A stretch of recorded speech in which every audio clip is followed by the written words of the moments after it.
प्रातस्मरणीय महिला सीता. जनकसुता सती शिरोमणी सीतेचे नामस्मरण आजही मोठ्या श्रद्धेने आणि भक्तिभावाने घेतले जाते. महात्मा गांधी म्हणत की केवळ भारतीयच नव्हे तर साऱ्या जगातील स्त्रियांसाठी सीतेचे जीवन आदर्श आहे. त्यांचा विश्वास होता की घराघरात सीतेसारख्या स्त्रिया असल्या तर रामचंद्र आपोआप निर्माण होतील. सीता प्रभू रामचंद्रांची शक्ती आहे. ती विदेह राजा जनकाची कन्या आहे. म्हणून वैदेही आणि जानकी अशी तिची नावं आहेत. शेतात नांगरत असताना राजा जनकाला ही ती प्राप्त झाली म्हणून सीता असे नाव मिळाले.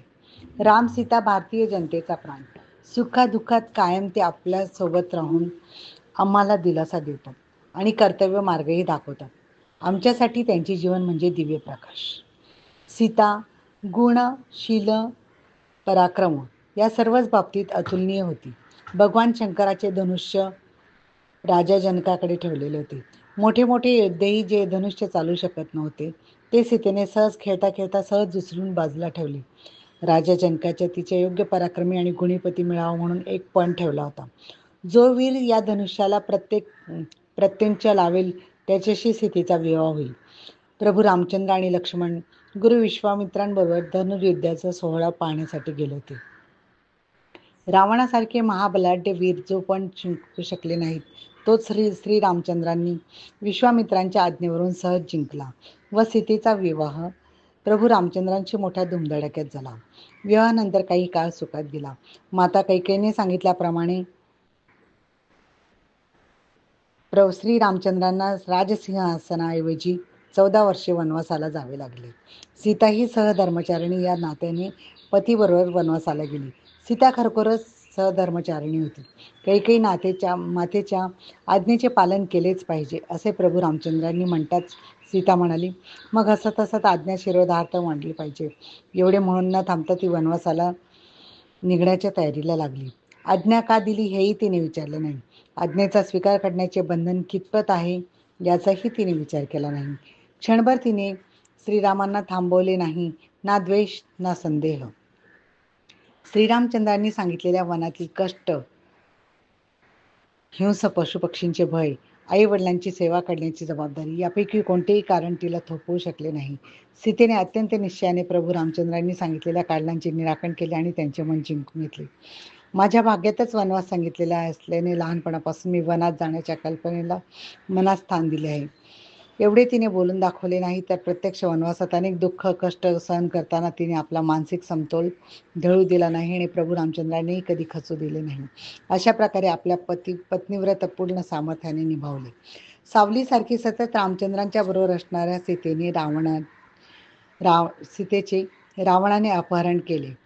तिला आपल्या कह्यात आणण्यासाठी खूप धमकावले. क्रूर राक्षसांकडून तिला कठोर यातना दिल्या. आपल्या राज्याचे वैभव ऐश्वर्य दाखवून तिला पट्टराणी बनवण्याचे प्रलोभनही रावणाने दाखवले.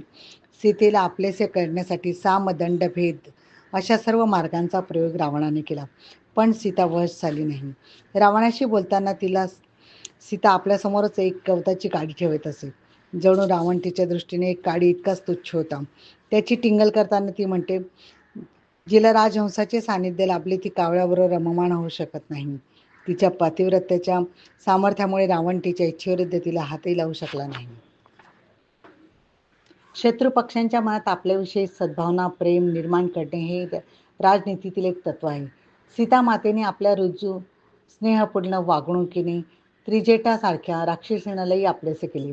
त्यांना रावण मोठी चूक करत आहे असे वाटू लागले. अर्थातच त्यांच्या वागण्यातील कठोरता आपोआप कमी झाली. सीतेची पतिनिष्ठा दुर्बल आणि अंधश्रद्धा नव्हती. तशी ती निष्क्रिय नव्हती. तिच्या पतिपरायणतेने तिला व्रती बनवले होते. कार्यप्रवण बनवले होते. मानसिक चिंता, शारीरिक कष्ट इत्यादी सर्व सहन करून सुद्धा तिच्या पतिनिष्ठेने पतीच्या यशाचे रक्षण केले होते. जेव्हा हनुमान सीतेला शोधण्यासाठी लंकेत आले तेव्हा अशोकवनात त्यांना सीता दिसली. श्रीरामचंद्रांनी दिलेली मुद्रा सीतेला देऊन तिला प्रत्यक्ष रामचंद्र भेटल्याचा आनंद मिळवून दिला. सीतेने दिलेला चूडामणी घेऊन जेव्हा हनुमान निघाले तेव्हा सीतेचे दुःख त्यांना पाहवत नव्हते. ते म्हणाले, माते, मी आता एक क्षणात आपणास प्रभू रामचंद्रांकडे घेऊन जातो. या दुःखातून मी आपणास मुक्त करतो. पण ते सीतेने मानले नाही. तिच्या मनात आलेल्या विकल्पांचे निराकरण करीत ते म्हणाले, मी आपल्या पुत्राप्रमाणे आहे.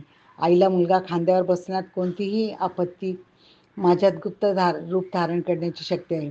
त्याचबरोबर मी इतकी गती प्राप्त करीन की आपणास कोणीही पाहू शकणार नाही.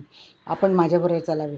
पण सीतेने जे उत्तर दिले ते प्रभू रामचंद्रांची यश आणि कीर्ती उज्ज्वल करणारे होते. ती म्हणाली, मी एकटीच रावणाच्या बंदिवासात नाही तर माझ्यासारख्या अनेक स्त्रियांना रावणाने बंदी बनवले आहे. आपण मला इथून मुक्त कराल, पण त्यांना कोण मुक्त करेल? श्रीरामचंद्रांच्या यशाला आणि कीर्तीलाही कलंक लागेल. लोक म्हणतील की श्रीरामांच्या पत्नीला हनुमानाने मुक्त केले, पण प्रभू रामचंद्रांचा असा अपमान मला असह्य आहे.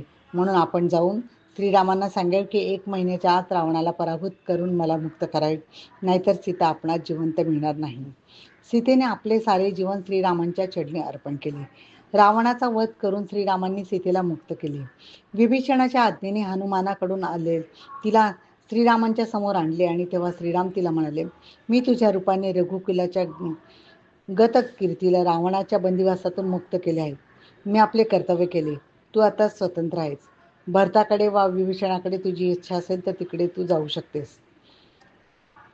कानात तत्तरच ओतल्याप्रमाणे दग्ध करणारे हे शब्द ऐकून आपली तेजस्विता आणि दृढता प्रकट करत ती लक्ष्मणाला म्हणाली, अग्निकाष्ठ तयार करा. मी एकही क्षण जिवंत राहण्याची माझी इच्छा नाही. लक्ष्मणाने आज्ञेचे पालन केले. सीतेने स्वतःला अग्नीत समर्पित केले. अग्नीने सीतेच्या शील आणि चारित्र्याची ग्वाही देत सीतेचे रक्षण केले. सोने अग्नीत तावून सुलाखून निघाली की अधिकच शुद्ध आणि तेजस्वी बनते.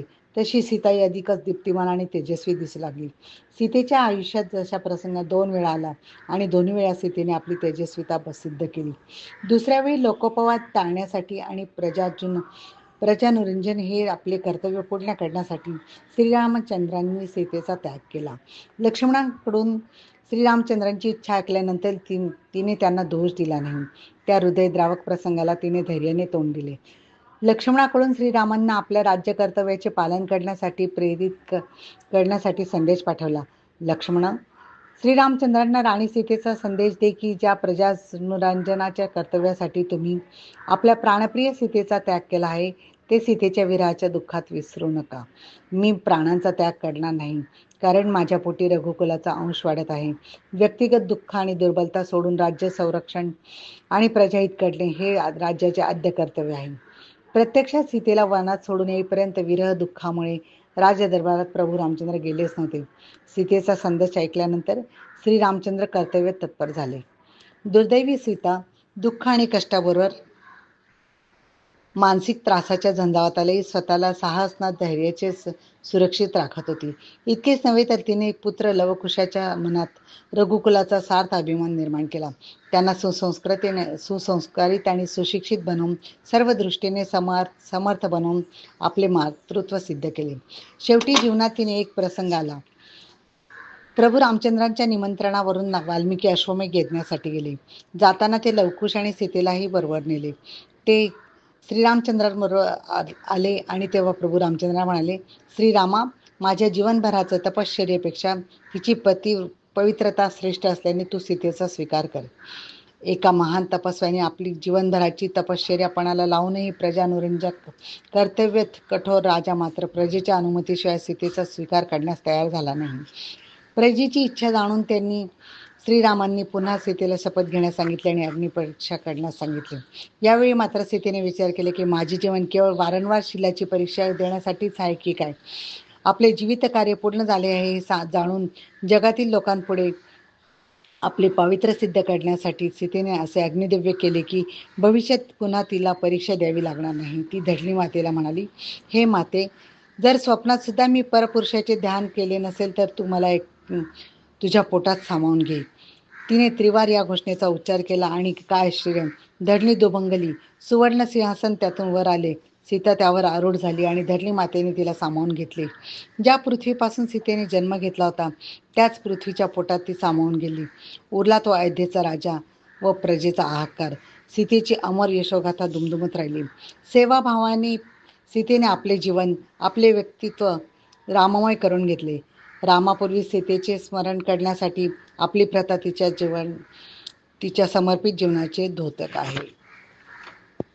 जय श्रीराम.